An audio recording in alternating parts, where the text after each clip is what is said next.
Now that we have our trunk covered with our decorative paper, it's time to turn our attention to the leaves. And I have all 5 leaf sections sitting here in front of me. And the first thing that I want to do is take some ink, and I'm going to use peeled paint, and just go around on the edges, on the corner of these edges, all the way around on both sides, just to kind of make that green a little more interesting. So I'm going to go all the way around all of these leaf sections, both sides, and come back when I have that accomplished. Now that I have the ink around all of my leaf sections, I want to finish off the edges, and that I'm going to put a strip of decorative paper down the center of the edges on each of the 5 pieces. Now, because there are different widths, I've cut those pieces of paper different widths as well. So, like for example here, for the number 3, I've cut these strips 1 inch wide, and that gives me a little bit of green reveal on both sides. And then I've got 2 strips for number 3 of 1 inch by 12 inch. Then for leaves 2 and 4, I've cut the strips 3/8 of an inch wide, and I think I've got about 4 strips of that. And that leaves a little bit of a reveal on each side as well. And then for leaves 1 and 5, I've cut the strips, I think they're maybe a smidge over a half. What I try to do on each one of these is to center the pattern so that it would look nice and be a continuous thing. So I think when I centered the pattern for this front one, they're just like a smidge over a ½ inch, and I think the reason I know that is because a piece of 1/2 inch score tape fits on there with a little breathing room on either side.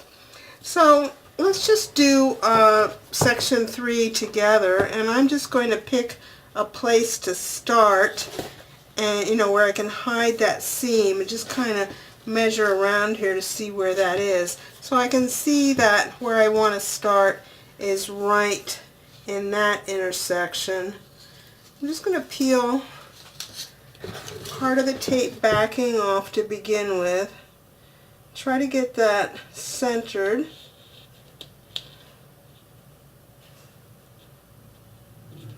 And then just kind of work my way around, keeping it centered.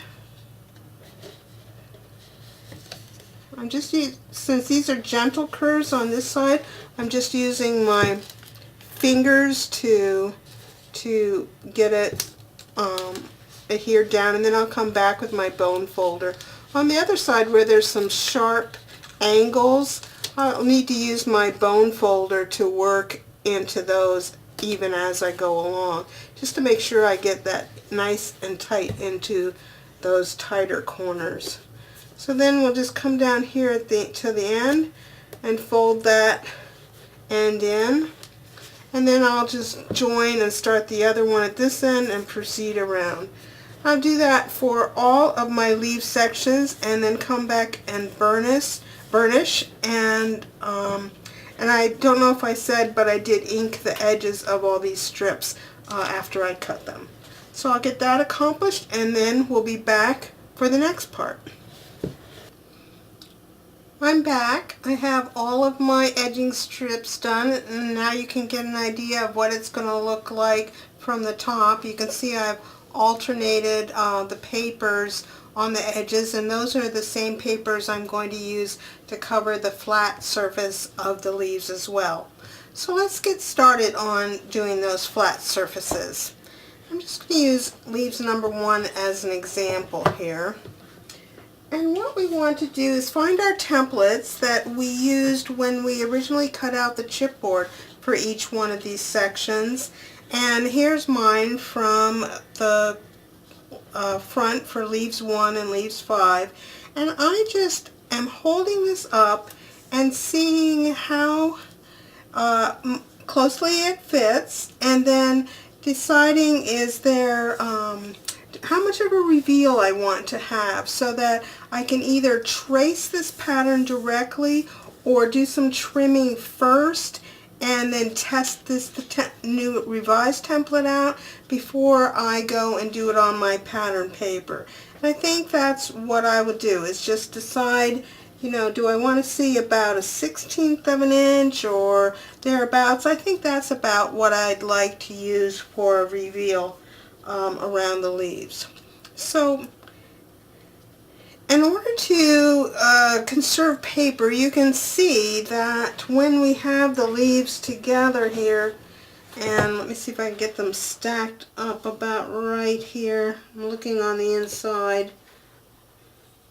That obviously the leaves 1 on the outside, and I'll flip it over, leaves 5 on the outside. We need to cover those whole pieces.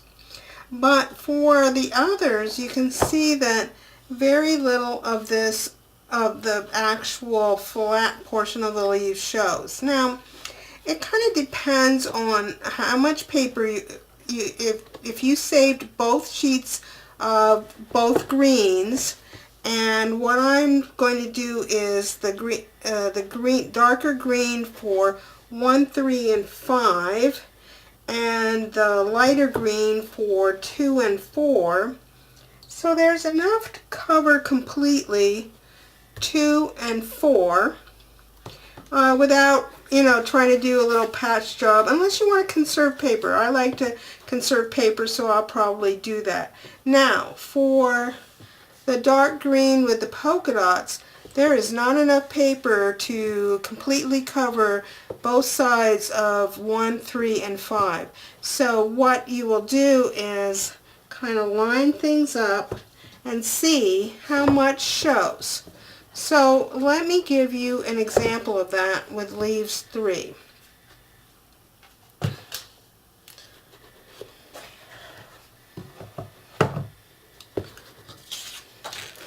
So here I have leaves 2 sitting on top of leaves 3, and I can see on the inside what happens is this slanted edge meets up, and then the 2 flat edges meet up. Now if you have any doubts about how they're sitting together, get your box out and put these on the box. They should slide over all, you know, firmly against the trunk on this side. Now when they're all 3 are on, leaves 2, 3, and 4, let me bring 4 up here. They are the same width as the top of the box. So that if I put them on here, you can see, you don't see the edges of the box on either side. They're flush right there. So that's how you can see if you have them lined up properly, is just to push them towards the open end and then kind of give it a grip on there. And then you can trace around and see how much of that number 3 you actually need to cover. And then of course you wouldn't go right to the line when you put your paper on. You would have to go a little past that. So let me show you what that looks like for leaves 3.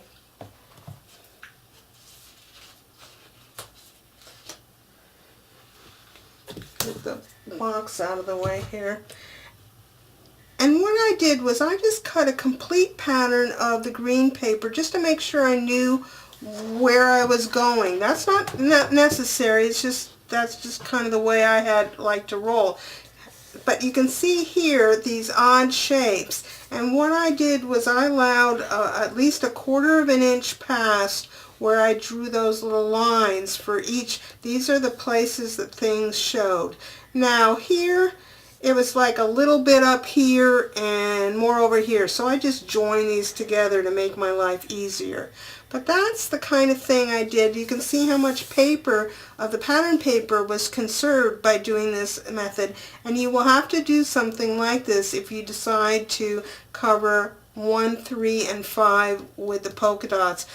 because by the time you cut out all the strips that go around the outside, plus the full size for one and the front of 1 and the front of 5, there just isn't sufficient paper to do that. But there's plenty of paper to do this method, because in fact I will confess to you that I did not have 2 complete sheets of this left because I was trying something else out. So I only had about 1.5 sheets of the green, and I had maybe more like 1 1/3 sheets, and it was tricky, but I was able to do it out of 1 1/3. So out of 2 full sheets doing this kind of patching method, you will do that on 3, both sides of 3, and then on the reverse side of,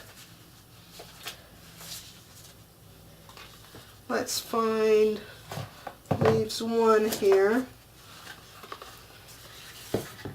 So here's the back side of leaves 1, and you can see very little of the back side shows. So you can just cut some little scraps to put in these little places, and you can just paste, use score tape and put them directly on the chipboard. I decided to do this just in case something peeked out. It would be green, and I wouldn't have any issues.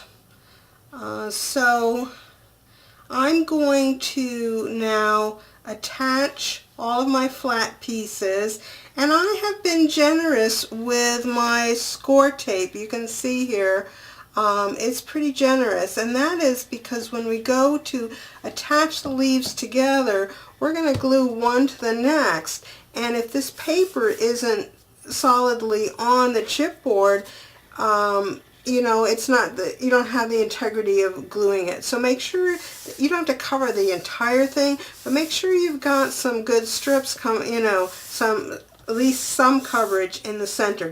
Don't just do the perimeters when you're putting your score tape on. So I'm going to cover my leaves, and then we'll be back to see what's next.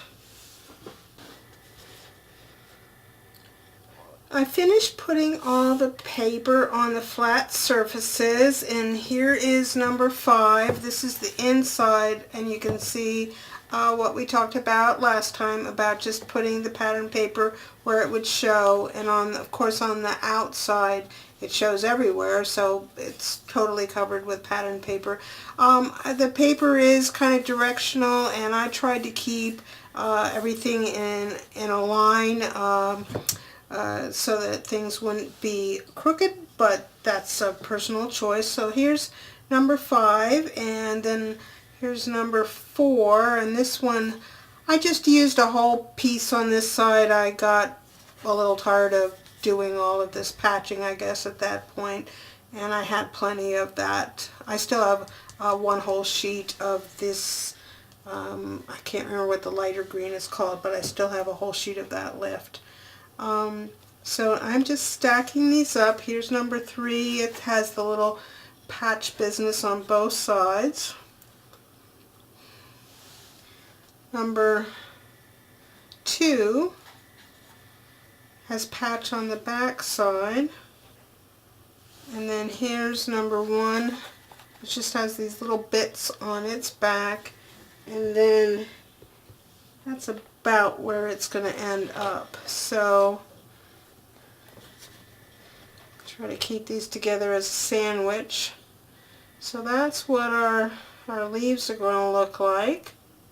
And so now it's time to put them on the case. So I'm going to get a gluing surface out here, and I'm going to start with the middle section, 2, 3, and 4. So I'll just put 1 and 5 to the side for a second, and I'm going to bring my case out here.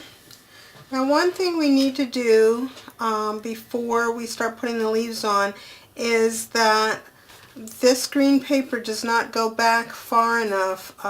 So a couple of the leaves are staggered here, so we want to put some decorative paper on the end there. And I just have a strip here that's about 1 inch wide and Oh, it looks like it's a little bit over, let's see, 1, 2, 3, just a little over 3 inches long. What I'm going to do is come right underneath these flowers in the front, hold it back about 1/8 of an inch from the top edge here, and then come around the back and finish up right even with this pattern paper back here. So let me remove my backing and get that done.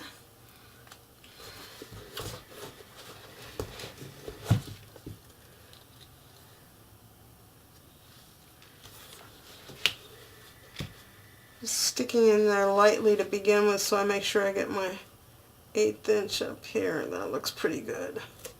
Alright, so now come back and put that there and see if I've got this measured pretty correctly there. And it looks like I do. So I'll give that a burnish all the way around.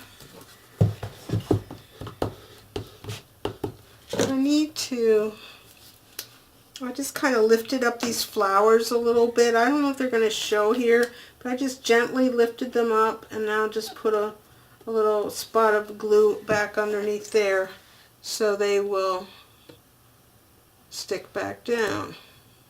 Get the glue capped up here. There we go. A little messy there, but that'll be alright. Okay, so now we've got this patch in, and you can check on yours. I checked to make sure 1 inch would do it by just holding up these 3 middle guys and putting them on top, and you can see that it's totally covered up. It's got about, oh, 1/4 of an inch or so to spare. So you could have made this wider than 1 inch. That's about all I had left. Remember, I had my little issue with my dark green paper, but you'll have more, so you could make that little strip a little bit wider so that you're not, you know, worrying about is it going to be wide enough or not. So I have my 3 on here. I've pushed, let me make sure I'm on camera.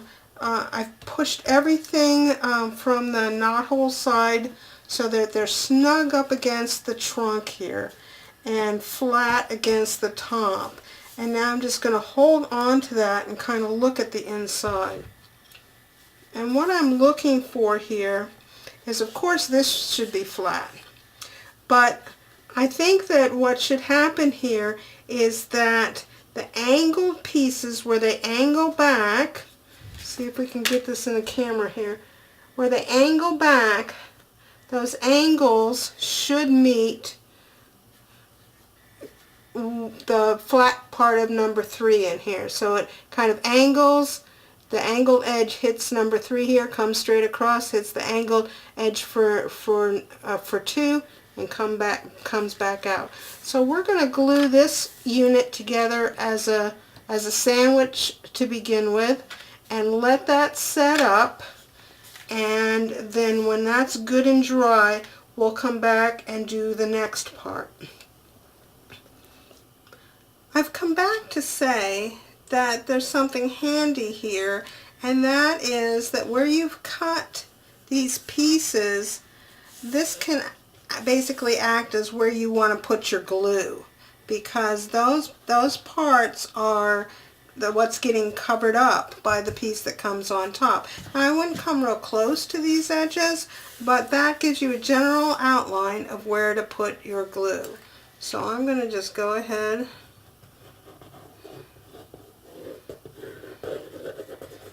get my glue on here.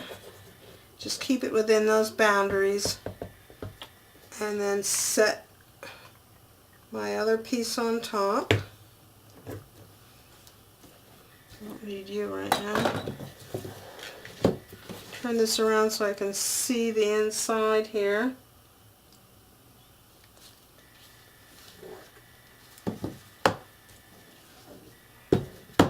That's right. Just double checking that I've got 3 and 4 in the right order here.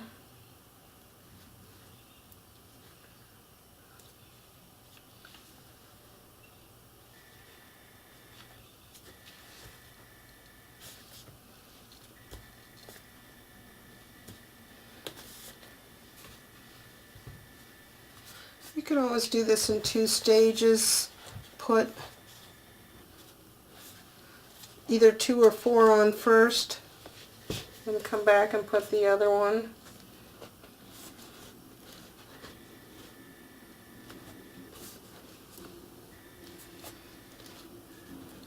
That's good.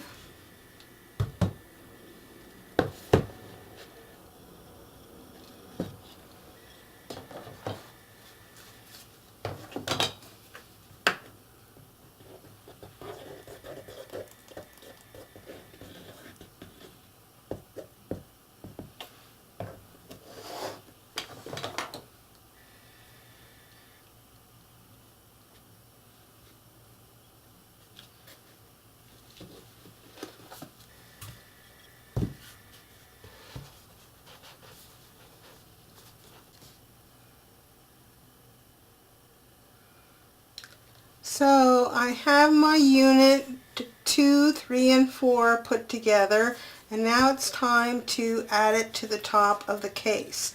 Now we can obviously put glue along this flat surface here. When we come here to the back, really the only part that's going to get a lot of contact with the trunk is the flat part of piece 3 here. There's really no point in putting glue on 2 and 4. They are just, they don't have that much contact with the trunk. So I'm going to put on piece 3 here, and then all over the base here, and then we'll stick it down over there on top of the case.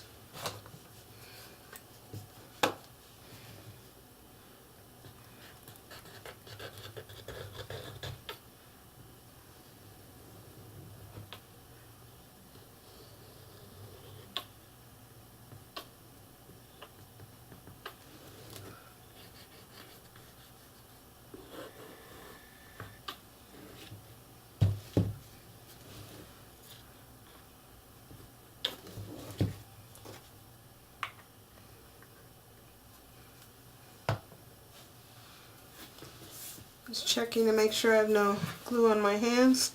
So when we put this on, remember to keep it pushed up against the side of the trunk here, and then flat down on the bottom, and then the sides of this unit are the same width as the side of the case.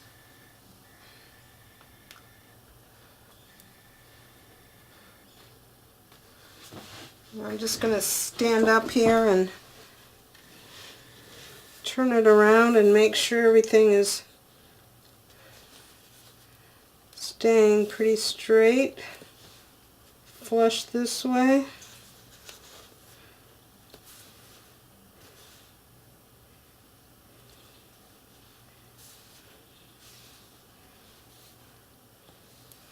We'll just let that dry. Let this part dry thoroughly, and then we'll be back to talk about pieces 1 and 5.